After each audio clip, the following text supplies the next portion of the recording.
So I was riding this Ducati Monster last night, and I'd been out about half an hour, 45 minutes, and we were meant to be going to Southend, a group of us, and the bike just started feeling weird. It was just slowing down and needing more revs to keep it going. Anyway, long story short, the rear caliper had seized on.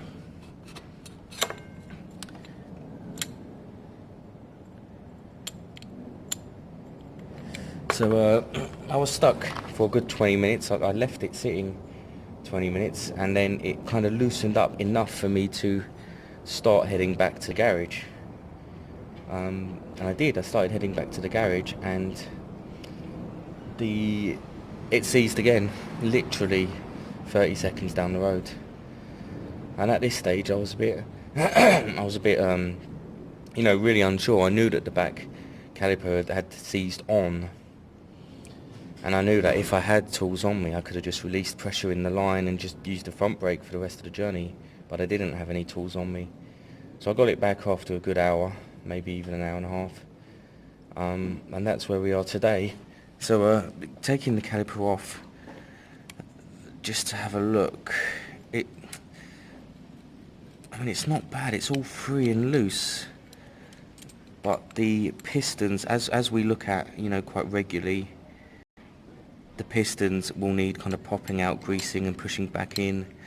On this occasion, I'm going to try to do it within here. You can see how dirty it is. So I'm going to try and grease it up and keep it on. That piston there may not even be pushing out. At this rate, it doesn't look like it is. But in a minute, we will see what's going on with that.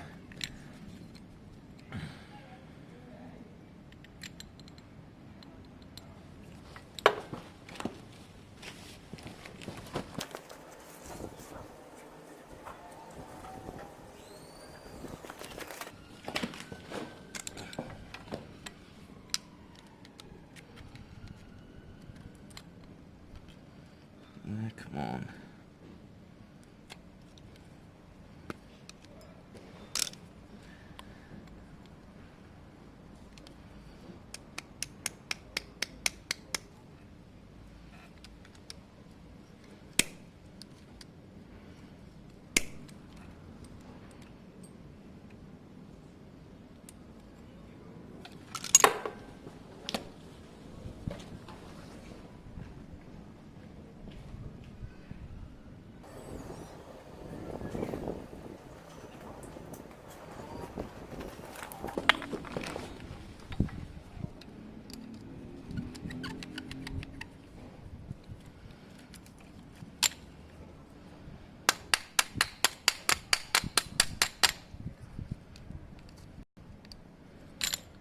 We'll put a very small amount of grease on that before we put it back in.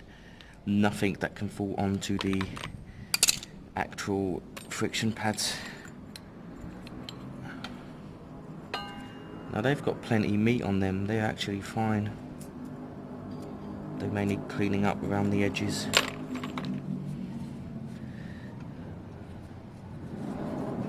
That's what we're left with. Best bet for now is to see which one is engaging. You see that one only for now. I'm going to get a fair amount of WD in there.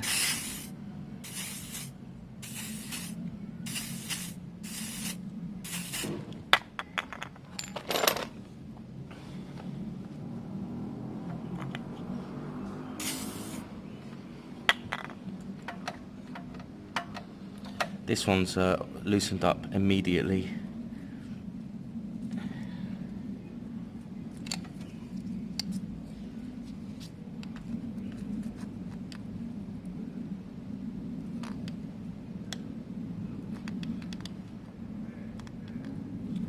Let's see if we can pop the other side out a touch. If I grip this one, pop the other side out a touch. There you go. And we'll get some WD into there.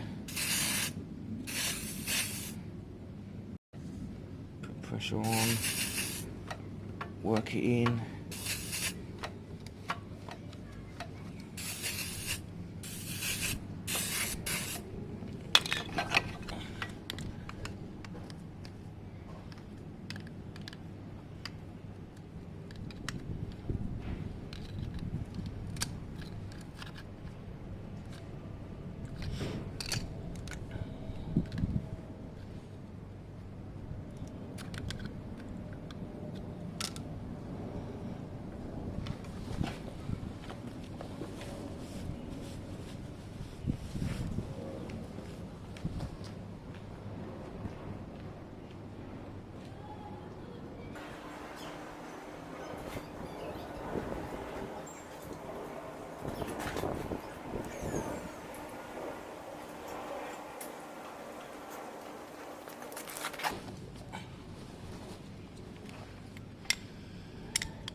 They're still not completely right because they're not working independently of each other. If you see, I push this one, that one comes out, and push this one, that one comes out. I'm going to have to loosen that up. I'm going to have to use 2 pairs of these, or the grips, because they should be working independently of each other. And you can see very clearly they're not. They're loosened up and now enough to be safe, but we need to push back the fluid on both sides in case there's a block.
Popping these out properly.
This caliper, take these 2 bolts out, so I'm going to bolt it back on.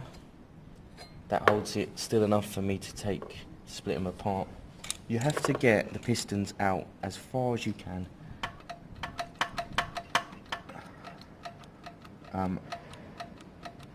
To then be able to work them out once you've split them, because you won't have any pressure working kind of at home at your garage like this. So get them out as far as you can, like I've done. Then bolt it back on. You'll need some gap to bolt it back on. You can test how tight these are, but they have a seal. They'll be fairly tight. I'll come back to this when I've split it. So I did as we said, and put the caliper back on to loosen these two bolts, which split it in half.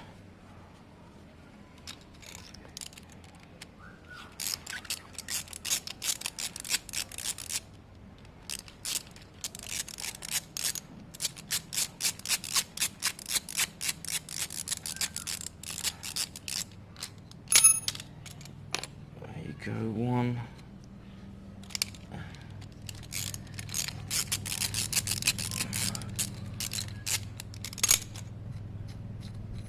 Need to be a grease that. And two, we're split in half now.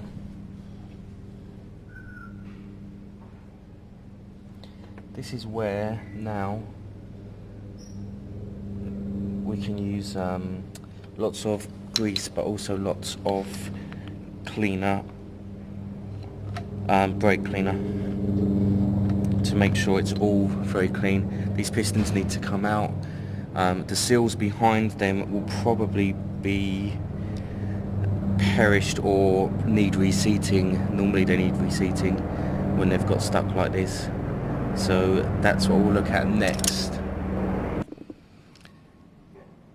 So the first piston's out. It's actually, the seals are actually fine, you can see in there. They're fairly new. They're not catching, there's nothing wrong with them. And the piston itself is also not bad. I mean, a bit of a touch of a clean up won't hurt. A little bit of grease, nothing that could fall out. Just a tiny touch of grease that can go back in. I believe what this bike really needed was a new fluid. Although again, the fluid in here doesn't look, it looks fairly new. So whatever's going on might not be this end. The master cylinder might be playing up. So I'm going to try this end, put the new fluid in, see how that works. If it's showing the same issue, then it will need the master cylinder cleaning, rebuilding, or a new one put on.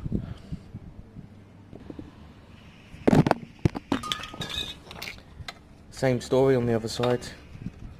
No issues there. It's clean, the seals are fine. So again, a quick clean all this out as much as I can, and then put it back together, put the new fluid in and see what's going on. Otherwise we're looking at the cylinder like we did last time. There could be an issue there, I'm not sure what. I'm not very good at them cylinders, but we can always have a look and see. So we're back to this part now. We have the brake pads are back in. It's all been cleaned using brake cleaner, and it's all reconnected. The nipple for bleeding is loose.